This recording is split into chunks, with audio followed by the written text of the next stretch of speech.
Pero lo que hace de la comedia una verdadera comedia son las situaciones, no el buscar la risa fácil. Entonces, pues lo que vemos a lo largo de la película son una serie de situaciones y de características de los personajes que resultan cómicas. Él andaba en el movimiento estudiantil de 1968. He visto varias entrevistas tuyas en YouTube, Pierre, y quisiera, yo sé que ya lo has contado repetidas ocasiones, para la gente que nos ve en spoiler, ¿cómo nace la historia de No nos moverán? Esta anécdota que está basada en una ficción respecto a la anécdota de sangrienta de que tenemos en la historia de México de eh, el movimiento del 68 en el 2 de octubre. ¿Cómo nace esta mezcla entre la ficción y estos personajes ficticios con una venganza totalmente fuera de serie? La película en realidad nace de una cuestión familiar, ¿no? Mi tío Jorge Castellanos, alias Coque, eh, falleció el año del 68, aunque él no fue militante del movimiento estudiantil. Eso en realidad marcó a, pues bueno, a mi familia, especialmente a mi madre, que era muy cercana a él. Y ella se quedó con un sentimiento de culpa y dolor. Yo creo que también pues, mis otros tíos, pero bueno, yo el conocimiento que lo tuve fue a través de mi madre y ella me heredó un poquito eso, ¿no? Como un poco el no poder hablar de él, que como que era un elemento de la familia que estaba en las fotos y cada vez que se llegaba a hablar era un poco como que se silenciaban y tal. Entonces era una cosa como, pues sí, que me perturbaba y me daba curiosidad también al mismo tiempo. Y cuando, pues después conocí el movimiento cuando yo fui creciendo, conocí el movimiento de estudiantil del 68. Me aproximé por medio del libro de Elena Poniatowska de La Noche de Tlatelolco y en la edición de Era que yo tenía, al inicio tiene unas fotografías y una de ellas tiene a dos militares sometiendo a un estudiante y los militares están mirando a cámara, sonriendo y eso me impactó mucho. Yo era un estudiante. Mi tío falleció cuando tenía 17 años y yo creo que yo descubrí ese libro pues como a los 18 más o menos y entonces digo, el estudiante no se alcanza a ver el rostro, pero se calcula pues también joven pues y no sé, pues me dio como, me dio mucho miedo y como curiosidad de cómo pasó eso y a pesar de que, pues bueno, leyendo y todo, como que no me quedaba claro algunas cosas, me preguntaba cómo, ajá, cómo había pasado. Y bueno, pues sobre todo pensé en que tal vez esa persona, ese estudiante en la fotografía, sometido por los militares, pues era el familiar de alguien, y sus familiares tal vez fue la última fotografía que alcanzaron a ver de él. Y entonces pensaba qué hubiera pasado si le hubiera pasado eso a mi madre, pues, ¿no? Si mi tío hubiera fallecido ahí, pues hubiera quedado también, ¿no? Como con ese dolor y con esa sensación de venganza, porque mi madre siempre, pues, como que quiso como tratar de ayudar a mi tío de alguna forma, pues, ¿no? Entonces, como que entendía esa comunicación emocional de las víctimas del 2 de octubre y de la Guerra Sucia que vino después. Y hasta la fecha, pues, ¿no? O sea, creo que por eso que es una película que tiene vasos comunicantes, desgraciadamente, con el tiempo presente y que quisimos traerla justo por eso, ¿no? Traer ese tiempo pasado, ser como en mi opinión, como de los principios, o sea, fundamentales de las heridas entre el Estado y la sociedad civil. Traerla al tiempo presente para revisarla y preguntarnos cosas con las herencias y con los vínculos que ahora trae, ¿no? De las reminiscencias. Entonces, por eso quisimos hacer una película del 68 en el tiempo presente. Tienes una gran carrera, tienes diversos personajes, siempre son mujeres, has tenido diverso tipo de mujeres en tus personajes. Creo, a mi punto de vista, que este es uno de los más fuertes en cuanto a contención de emociones y en cuanto a clímax de una situación tan fuerte que tiene que ver con con un contexto de violencia que hemos vivido desde siempre en México. ¿Cómo ¿Cómo- fue abordar a Socorro? Fue abordar a Socorro como a tantas madres buscadoras que tienen un objetivo fundamental, que es que se haga justicia para sus desaparecidos. En el caso de Socorro sabe que su hermano murió y que no se le ha hecho justicia, ni a él, ni a tantos miles de otros que no sabemos qué pasó con ellos, dónde quedaron, porque 68 marca, digamos, que como un detonante de un montón de cosas que pasaron posteriormente y que siguen pasando, por desgracia.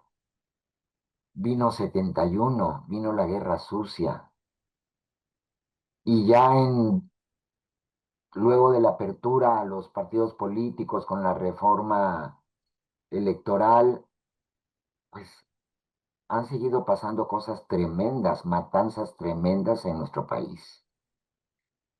Y siguen sin resolver. Aunque nos hayan querido vender verdades históricas, no están resueltas porque no se ha hecho justicia. Y Socorro es una abogada. Yo no sé si Socorro hubiera sido abogada si no le matan al hermano, no lo sé. Pero pienso que estudió leyes para poder cumplir un objetivo. Así que de alguna manera, de todas las maneras, ha vivido su vida para lograr este objetivo. O cómo poner a este personaje que es Socorro, se me hace muy adecuado el nombre tanto de Socorro como de ella, el personaje principal, y Esperanza, ¿no? En la misma casa está el Socorro y en la misma casa está Esperanza. ¿Cómo construyes estos dos personajes y cómo armas esta historia contenida en un solo lugar, a diferencia de otras películas que tocan el mismo tema del 68, que son afuera, como Olimpia, como otra película que es Canoa, pero que tanto Rojo Amanecer como esta son películas contenidas en una sola locación, muy teatral. Ujú. Sí, claro. Pues mira, lo de Socorro y Esperanza, pues digamos, fue ya como de los últimos terminados que fuimos haciendo en el guión. Bueno, no los últimos terminados, pero digamos, del argumento al primer tratamiento, sí había como una sensación, empiezan a ver pulsaciones. Lo de mi madre fue la guía principal. El personaje principal está basado en mi madre y ella fue la brújula. Y después ya se volvió como un personaje dramático, pero durante mucho tiempo, pues para mí era mi guía. ¿Mi madre haría esto? ¿Cómo le diría a mi madre a esto? ¿Qué grosería usaría mi madre? ¿Y qué cosa jamás haría mi madre? O sea, que primero muerta antes de hacerlo. Entonces eso me daba como para dónde había que caminar, ¿no? Y cuál era el dolor que yo sentía que de los dolores que más le atravesaba, que era la muerte de mi tío, Jorge. Entonces, eso fue la brújula y después, pues, pensar cómo mi tía, ¿no? Tenía como sí, como a su manera también, ¿no? Su manera de transitar de otra forma ese dolor. Y entonces se me ocurrió ponerle como ese nombre, como decir, si ella necesita ayuda, pues llamarse Socorro. Una de mis tías se llama Socorro. Este, pues me gustó el nombre, a mí me gusta ese nombre además. Y luego el otro nombre de Esperanza, pues no tengo ninguna tía que se llame así, pero tenemos una de las tías de mi madre, pues bueno, una tía abuela para mí. Entonces, nada, pero se cruzó porque era como alguien, dando como dos fuerzas que estaban como peleándose en cómo se debería de llevar lo mismo, que es una herencia que tenemos mucho las personas de la clase media y, pues, y muchas clases que están asociadas con nosotros, de que queremos lo mismo, queremos tranquilidad, paz, bienestar para todos, pero no lo queremos de la misma manera. Y entonces son pugnas que ya luego nos estamos sacando los ojos, pues, ¿no? Y que dices, bueno, claro, por eso no nos ponemos de acuerdo, en fin, ¿no? Y lo de que dices acerca de que es una película contenida, ¿no? De que tiene los vasos comunicantes con Rojo Amanecer, sin duda, ¿no? O sea, la obra de Jorge Fons fue la manera en que yo conocí, mira, luego empiezo a decir que conocí el hecho con el libro de Elena Poniatowska, pero eso no es cierto. Lo conocí con la película de Rojo Amanecer, ¿no? Y cuando vi Rojo Amanecer fue muy impactante, me dio terror esa película. Y después leí el libro, porque hay un libro, pues hay que ver de qué trata el libro, ¿no? Sí, como que me quise ver muy intelectual. Pero sí, lo vi por medio de la película del maestro Fons y me encantó. Ya después la estuve revisando y viendo y me encantaba que fuera como contenida, que todo estuviera afuera, tal. Y entonces eso inspiró como todas las capacidades. Bueno, eso y las películas de Jaime Humberto Hermosillo, La Tarea, tal que hacen cosas muy contenidas. Julián Hernández, qué sé yo, pues no sé, muchos de mis contemporáneos, Astrid Rondero, ¿no? También películas de contención, ¿no? Para tratar de hacer marcos definidos, para tratar como de que sacarle todo el jugo posible, ¿no? Yo creo que los marcos contenidos son mucho más interesantes. Entonces, bueno, pues sí, eso fue como, y bueno, sin duda, temporada de Patos, pues, que no es una película que habla del movimiento estudiantil, pues, ¿no? Pero que sucede en Tlatelolco también fue una inspiración muy fuerte y contundente de cómo una película puede tener trayectorias un poco más amplias que el espacio geográfico, pero que el espacio geográfico también determine cuestiones metafóricas, oníricas. Entonces, entre menos tienes que sacarle más jugo a las cosas. Y así yo aprendí en el CUEC, en la escuela donde yo estudié, que ahora se llama ENAC. Yo aprendí eso ahí y con mis profesores y mis compañeros. Y bueno, pues eso le dio como esa herencia, pues, ¿no? ¿Cómo fue navegar ah, entre estos dos